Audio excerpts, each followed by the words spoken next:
Why companies are experimenting with fractional recruiters in 2026.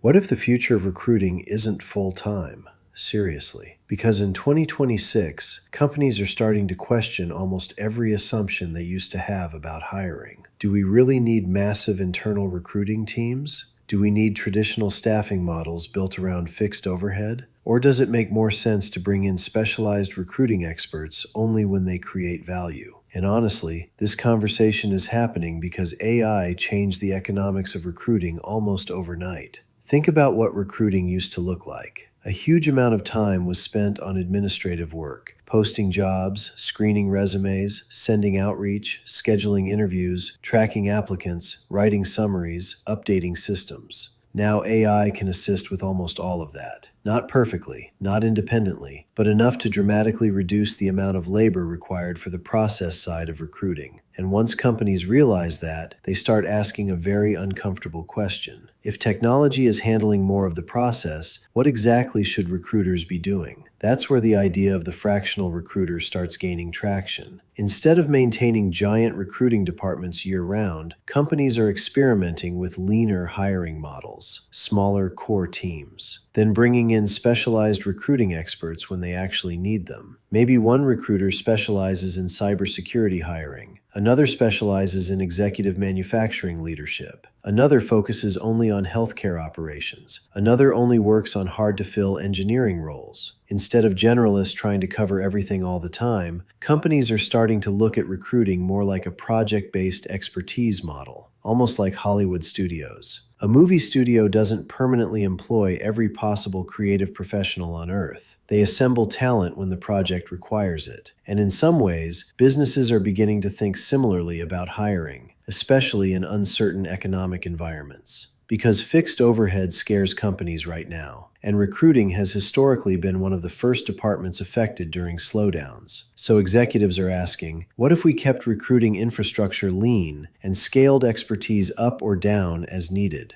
Now, to be fair, there are real risks to this model too, because recruiting is not just transaction management. A great recruiter understands culture, relationships, internal politics, long-term workforce planning. And those things become harder when people are operating externally or fractionally. There's also the danger of turning recruiting into pure gig work, and I think that would be a mistake. Because if recruiting becomes nothing more than interchangeable sourcing labor, AI will absolutely commoditize huge portions of the industry. But here's the interesting part. I actually think this shift could create more opportunity for experienced recruiters, not less. Especially recruiters who know how to think strategically. Because companies may need fewer resume processors, but they still desperately need talent advisors. People who can evaluate human behavior, build trust, understand leadership dynamics, identify character, sell opportunities, navigate difficult hiring markets. AI still struggles with those deeper human layers, at least for now. So maybe the future recruiter doesn't look like an old-school recruiter at all. Maybe they operate more like a specialized consultant, part recruiter, part talent strategist, part workforce architect. And honestly, I think a lot of recruiters are going to have to make a choice over the next few years. Do you want to compete with AI on process, or evolve into something AI can't easily replace? Because the recruiters who survive this next era probably won't be the people who are best at keyword matching. They'll be the people who are best at understanding humans. And maybe that's the bigger story here. The rise of the fractional recruiter may not actually be about cost cutting. It may be about the complete redefinition of what recruiting actually is. But what do you think? Is fractional recruiting the future? Or is this another corporate trend that sounds smarter than it really is? Let me know in the comments.